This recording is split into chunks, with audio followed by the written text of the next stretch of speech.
So hello everyone, advance physics में आज आपका स्वागत है। आज देखिए हमारे पास एक बहुत ही बढ़िया सवाल है इरिडो का।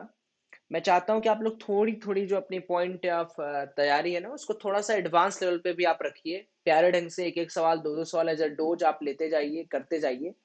आपको और मजा भी आएगा, प्लस आपको अपनी पढ़ाई में और एक नया अंदाज भी लगेगा। तो जैसे होता है ना कि कभी कभी हमारा मन उब जाता है तो हम सोचते हैं हम क्या करें।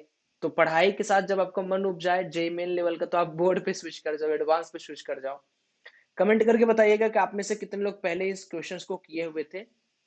नहीं तो मैं तो आपको बता ही रहा हूँ कैसे करना है, ध्यान से समझिएगा। Two particles moves in uniform gravitational field. अब ग्रेविटेशनल फील्ड है, इसका मतलब क्या है कि धरती मैया एक्ट कर रहे होंगे with an acceleration g। At the initial movement the particles were located at one point and move with velocity v1 की वैल्यू 3 मीटर पर सेकेंड है एंड v2 की वैल्यू 4 मीटर पर सेकेंड है, हॉरिजॉन्टली इन अपोजिट डायरेक्शन। ठीक है। Find the distance between the particles at the moment when their velocity vectors become mutually perpendicular. सबसे पहले इस क्वेश्चन को ये समझते हैं कि आखिर इस क्वेश्चन के पीछे कॉम्प्लिकेशंस क्या आ रही हैं। सबसे बड़ा कॉम्प्लिकेशन ये आ रहा है कि हमें अब वेलोसिटीज का वेक्टर देखना है, यानी सेलेक्टिव बात करनी है ना। सेलेक्टिव बात करनी है, वेलोसिटी के वेक्टर के बारे में देखना है। दूसरी बात क्या है कि ग्रेविटेशनल की वजह से इन दोनों के ऊपर कुछ ना कुछ फर्क होगा। तो अब हमारे दिमाग में कई तरह की चीजें चलना स्टार्ट हो जाएंगी। पहली बात कि भैया हम अप्रोच कैसे लें। तो अप्रोच लेने का सबसे पहला जो फर्स्ट वाला विधि मैं आपको बता रहा हूँ ना, फर्स्ट मेथड, सबसे आसान मेथड, वो है खुद के अंदर से क्या निकल रहा है, यानी कितना सीखे हैं आज तक हम लोग। तो क्या बोल सकते हैं कि भाई मान लीजिए कोई भी पॉइंट ये है, यहाँ पर इस तरफ v2 वेलोसिटी है 4 मीटर पर सेकेंड, है ना। दोनों एक ही पॉइंट से अलग अलग डायरेक्शन जा रहे हैं, एक लेफ्ट जा रहा है एक राइट जा रहा है। ये मान लो ये v1 है 3 मीटर पर सेकेंड, है ना, कह सकता हूँ। अब होगा क्या कि जब ये इस तरह जा रही होंगी तो ग्रेविटेशनल फील्ड है, तो धरती में ये इसको अपनी तरफ बुला रही होंगी। मतलब ये धीरे धीरे धीरे धीरे धीरे धीरे जाके यहाँ कहीं गिर जाएगा और ये धीरे धीरे धीरे धीरे जाके कहीं यहाँ गिर जाएगा। मान लीजिए ये गिरा। अब मुझे क्या करना है, ये कोई भी डिस्टेंस होगा, सपोज करिए डिस्टेंस कुछ भी है ना, पॉइंट से। अब मुझे क्या देखना है, मुझे ये देखना है कि हमें वो वेलोसिटी चाहिए, हमें वो डिस्टेंस चाहिए जब वेलोसिटी वेक्टर एक दूसरे दूसरे की म्यूचुअली परपेंडिकुलर।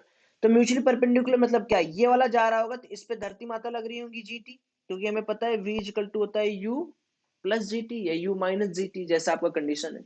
और इधर की डायरेक्शन में हमेशा हॉरिजॉन्टल कंपोनेंट चेंज नहीं होता है, आपको पता है 3 हो जाएगा। इधर भी सेम कंपोनेंट होगा जीटी और इधर भी सेम हॉरिजॉन्टल कंपोनेंट होगा 4, ये कभी चेंज नहीं होगा। ये वाला जो है एक वेलोसिटी वेक्टर है, ये है दूसरा velocity vector. Let suppose this is at theta 1 place and let suppose this is at theta 2 place, ये वाला एंगल। तो can we make like this कि भाई एक ऐसे पॉइंट पर ये जाके मिलेगा भी, है ना। लेट सपोज ये यहाँ जाके यहाँ पर कहीं मिल भी रहे होंगे दोनों। तो मान लेते हैं कि जहां ये मिला ये वाला एंगल थीटा 1 हो गया मेरा, और ये वाला एंगल मेरा थीटा 2 हो गया। अब मुझे वो टाइम चाहिए जिस समय में, ध्यान से कोशिश करिए समझने की, जिस समय में इन दोनों के म्यूचुअली परपेंडिकुलर वेक्टर्स बन गए हों। तो अगर मैं इसको ओरिजिन की तरह ट्रीट करूं, तो यहां से यहां तक जाने का जो पाथवे ट्रेवल्ड है, यहां से यहां जाने का, वो कितने डिस्टेंस का है, सोच के बताइए। डिस्टेंस इक्वल टू होता है स्पीड इनटू टाइम।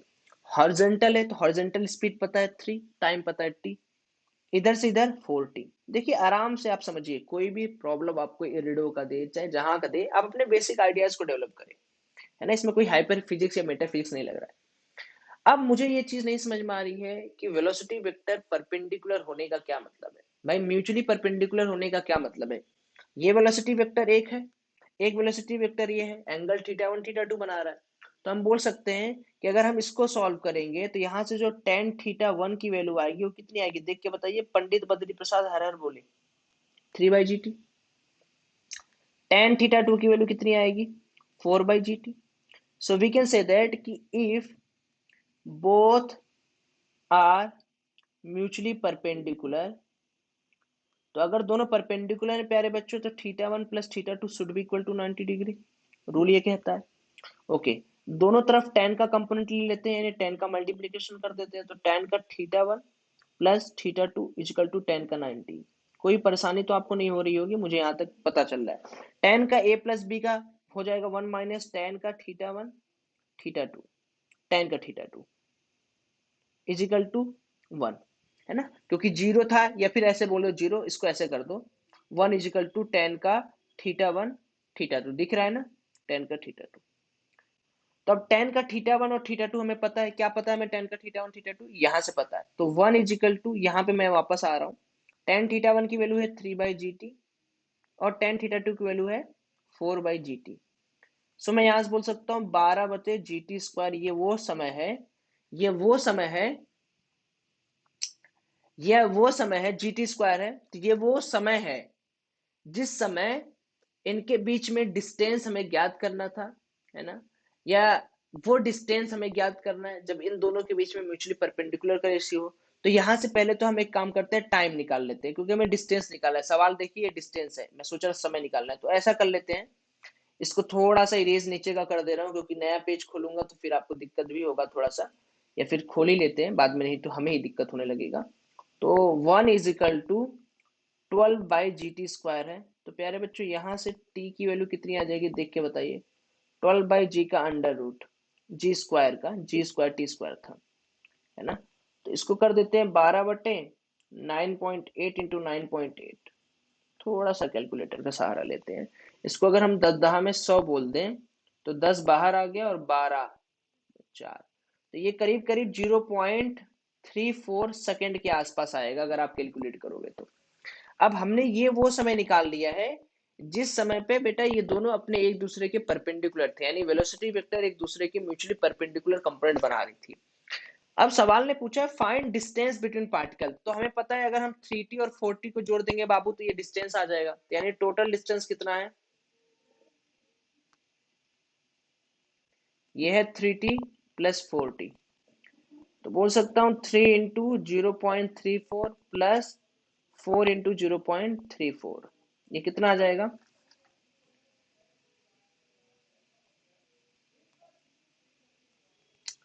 1.02 प्लस,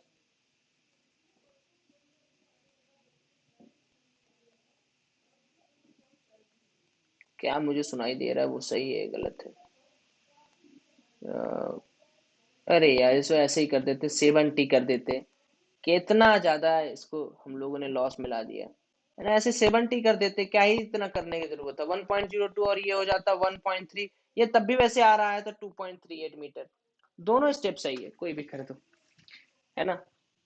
तो ये जो प्रॉब्लम है, ये प्रॉब्लम अपने आप में एक बहुत ही अच्छा प्रॉब्लम माना जाता है, अगर आप लोग इसको समझोगे तो इसके अंदर कोई दम नहीं है ना, बट हाँ, अच्छा इसका अगर दूसरा मेथड हम लोग सॉल्व करना चाहें तब दूसरा मेथड क्या होगा, जैसे दूसरा मेथड कैसा होगा, देखो पार्टिकल वही है, ग्रेविटेशनल फील्ड से जा रहा है, अब हम लोग मान सकते हैं कि मान लीजिए भैया यहाँ पर कोई एक ऐसा है ना, यहाँ पर कोई एक्सिस मान लेते हैं, अब मान लीजिए इस एक्सिस पे हमने ना एक शिफ्टिंग ऑफ एक्सिस कर दिया, मान लीजिए यहाँ पे भैया हमने एक्स एक्सिस रख दिया, यहाँ पे हमने वाई एक्सिस रख दिया, ये जे कंपोनेंट हो जाएगा और ये आई कंपोनेंट। अब सवाल ने बोला क्या है कि इसको जो है 4 और 3 एक दूसरे के अपोजिट है ना, 1 पॉइंट राइट में है तो 1 पॉइंट लेफ्ट में, एक दूसरे के अपोजिट है, जैसा बोला हुआ है सवाल में, अपोजिट डायरेक्शन हॉरिजेंटली।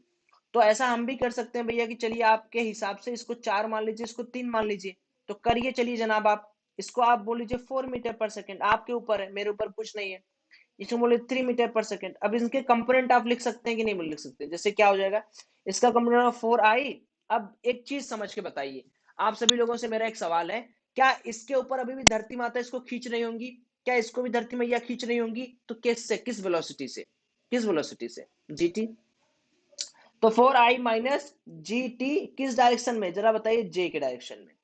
और इधर कितना हो जाएगा, माइनस का 3i, क्योंकि देखिए आपने कोऑर्डिनेट एक्सिस फिक्स कर दिया है, तो इसका मतलब है कि इधर माइनस, इधर प्लस, ऊपर प्लस नीचे माइनस, इसीलिए मैंने माइनस प्लस का साइन बहुत आराम से यूज किया है, 3i माइनस का जीटी का क्या, जे डायरेक्शन।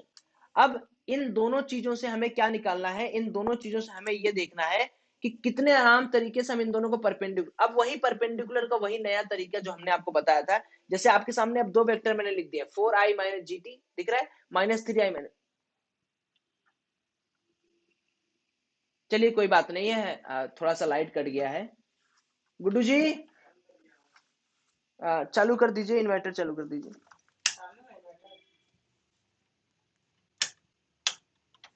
नहीं है,